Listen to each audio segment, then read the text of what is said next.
Dear students, मैं doctor Archana Tiwari, assistant professor business administration, SPC government college Ajmer.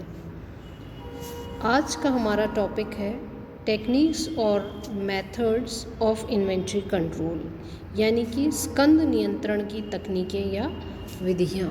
जैसे कि हम ऑलरेडी पहले वाले लेक्चर्स में स्कंद नियंत्रण या इन्वेंट्री कंट्रोल का meaning, definition, objectives and importance ये सब देख चुके हैं। तो आज का हमारा टॉपिक टेक्निक्स से रिलेटेड है कि ऐसी कौन सी टेक्निक्स हैं जिससे कि इन्वेंट्री कंट्रोल किया जा सके। तो इसमें जो सबसे पहली टेक्निक लेते हैं हम, वो है मिनिमम, मैक्सिमम और मिनीमैक्स टेक्निक, यानी कि न्यूनतम, अधिकतम या मिनीमैक्स टेक्निक। इन्वेंट्री कंट्रोल की इस टेक्निक के अंतर्गत स्कंद की प्रत्येक मद का न्यूनतम और अधिकतम स्तर निर्धारित किया जाता है।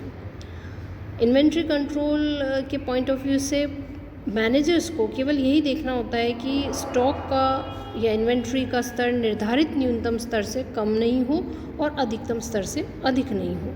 तो स्कंद न्यूनतम सीमा से कम होता है तो संस्था में उत्पादन और विक्रय दोनों में ही डिफ़िकल्टी होने का खतरा उत्पन्न हो सकता है। तो इसलिए संस्था को स्टॉक या स्कंद समाप्ति लागतें, स्टॉक आउट कॉस्ट वहन करनी पड़ती है, और इसी तरह से अधिकतम सीमा से अधिक स्कंद का भंडारण करने के भी कई सारे दुष्परिणाम भी हो सकते हैं। तो मैक्सिमम स्तर को प्रभावित करने वाले घटक भी हो सकते हैं, जैसे कि स्टोरेज, संग्रहण की क्षमता क्या है, स्कंद की अधिप्राप्ति में लगने वाला समय क्या रहेगा, लीड टाइम ऑफ और द साइकिल टाइम क्या है, अवेलेबल वर्किंग कैपिटल कितनी है, स्टॉक के अप्रचलन की संभावनाएं कितनी है, स्कंद के मूल्यों में परिवर्तन की कितनी संभावना है, सामग्री के उपभोग की औसत दर क्या रहेगी, स्टॉक के क्वालिटी क्या है या उसकी किस्म कैसी है, स्कंद के मूल्यों में भी परिवर्तन हो सकता है, और साथ ही साथ स्कंद के विनाश, डिस्ट्रॉय होने का, क्षति होने का, उसके संकुचन और विस्तार का, उसका शॉर्टेज आदि के कारण भी व्यर्थ होने की संभावनाएं हो सकती है। इसके अलावा स्कंद संग्रहण की लागतें भी प्रभावित करती हैं, जैसे कि भंडार गृह या जो स्टोरेज है, वेयर हाउस है, उसका किराया, रख रखाव, ऑपरेटिंग कॉस्ट, इंश्योरेंस आदि हो सकते हैं। और सेफ्टी स्टॉक की मात्रा भी यहाँ पर ध्यान में रखना ज़रूरी है। तो इस टेक्निक के अनुसार स्कंद का अधिकतम स्तर वह होता है जिससे कि स्कंद संस्था उससे अधिक नहीं रख सकती है।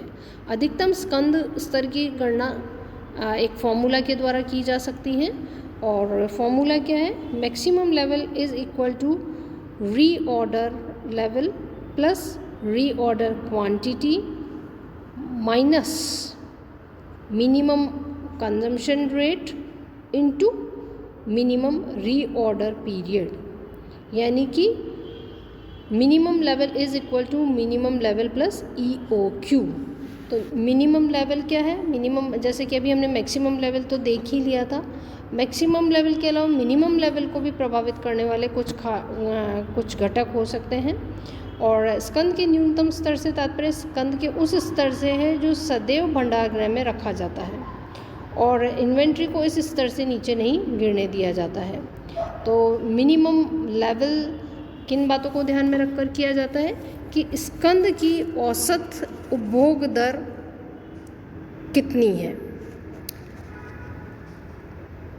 साथ ही साथ स्कंद रखने की लागतें क्या है, स्कंद अधिप्राप्ति का समय क्या है, पुणे आदेश की सीमा क्या है, आपूर्ति स्रोत क्या है, स्कंद की प्रकृति क्या है, तैयार माल की आकस्मिक मांग क्या है, सुरक्षा इन्वेंट्री की मात्रा क्या है।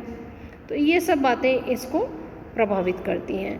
अब मिनिमम लेवल का जो डिटर्मिनेशन किया जाता है उसके अनुसार safety stock is equal to reorder level minus normal consumption rate into average reorder period.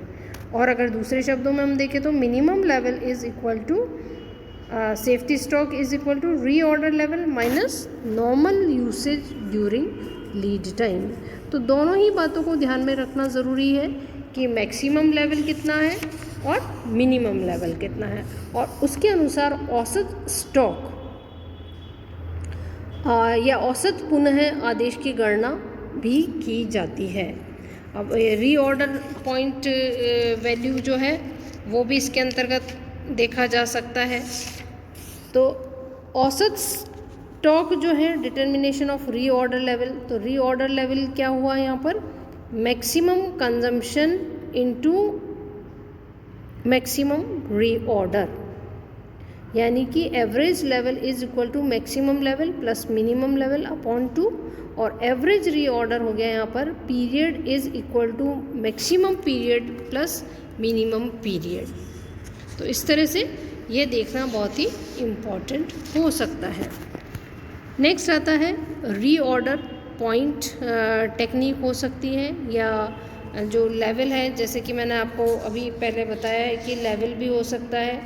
और इसके अंतर्गत पुनः आदेश बिंदु टेक्निक जो है, यह भंडारगृह में स्कंद का वह बिंदु है जिस पर पहुंचते ही स्कंद के क्रय का पुनः आदेश देने की कार्यवाही प्रारंभ कर दी जानी चाहिए, ताकि जो स्टोर में इन्वेंट्री न्यूनतम बिंदु के नीचे जाने से पहले ही नए स्कंद की अधिप्राप्ति हो सके।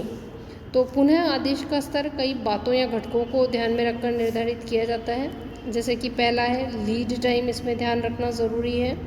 प्रतीक्षा या अग्रता अवधि बोलते हैं लीड टाइम।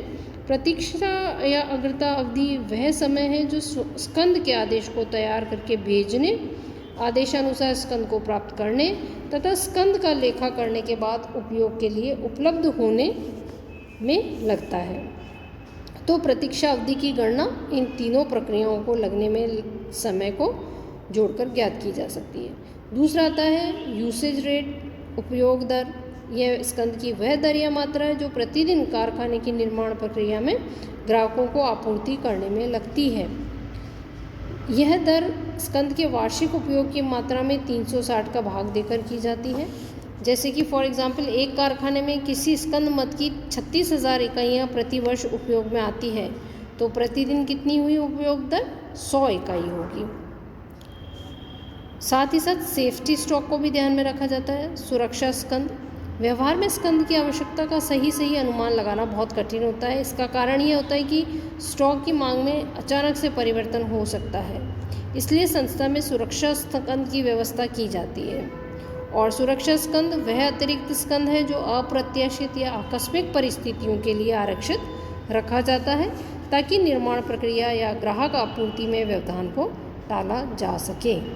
तो सुरक्षा स्कंद के दिनों के निर्धारण के लिए भी बहुत सारी बातों का ध्यान में रखना ज़रूरी है, जैसे कि उपयोग दर है, उच्चावचन है, स्कंद विहीन परिस्थिति में क्या संभावना रहेगी, संस्था की हानियां या लागतें क्या हैं, स्कंद रखने की लागत कितनी है, इसके अनुसार सुरक्षा स्कंद के दिनों को निर्धारित किया जाता है।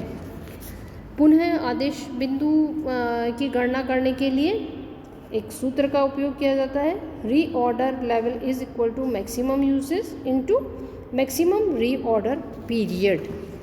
दूसरा है ROL जो है यहाँ पर कि L हो गया लीड टाइम, UR हो गया यूसेज रेट, S हो गया सेफ्टी स्टॉक। तो इस तरह से अलग अलग मेथड्स के द्वारा स्टॉक को देखा जा सकता है, इन्वेंट्री कंट्रोल भी किया जा सकता है। जो नेक्स्ट लेक्चर होगा उसमें हम बाकी की टेक्निक्स का स्टडी करेंगे।